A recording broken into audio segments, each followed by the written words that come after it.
just waited, baby, it's all. Hello hearties! For today's video, ito yung lunch together namin last November 9. 10 lang kami dito kasi yung iba may mga kanya-kanyang agenda, hindi sila nakasama. So, hindi sila nag-confirm, kaya kami-kami lang din. Andito nga pala kami sa napakagandang restaurant. Noong una nga ayaw ko pa kasi alam nyo naman yung price dito. Pero go na! And ito nga yung food natin. Sarap. And of course, ayan nga, na-surprise tayo. Hindi natin akalain na pupunta si Miss Heart.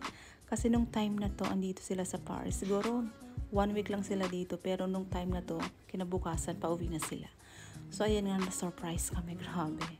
Sobra sa tuwa. At ayan nga, wala siyang makeup. Pero napakaganda. Tingnan nyo naman. At alam nyo naman yung nangyari. Diba? Kaya talagang nakakasad lang din. Pero tapos na yon. Tapos na yon. Okay na siya ulit. At mas magiging okay pa siya. Diba? Kaya yes, laban lang. Sabi nga namin sa kanya, andito lang kami para sa'yo, Miss Heart. Kami yung tunay na nakakakilala sa'yo. Natawa nga siya kasi naiyak si Mommy Divine. So say hi! Video muna tayo habang nandito siya.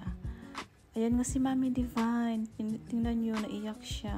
Kasi, ayun nga, alam nyo na, hindi pwedeng lahat kami umiyak dito. And ayan nga, syempre, naka-selfie na rin tayo at naka-video. O, diba? Pigil yung iyak-iyak natin dyan. Syempre, dapat lahat tayo may video at selfie. Si Mommy Bear yung kumukuha ng video. Siya naman palagi. Tapos pinaka-last, siya yung last na magkaka-picture at hug. Buti nga nakapag-hug siya dito eh. Diba, Mommy Bear? Naka-ano siya? Naka-hug. Ayan.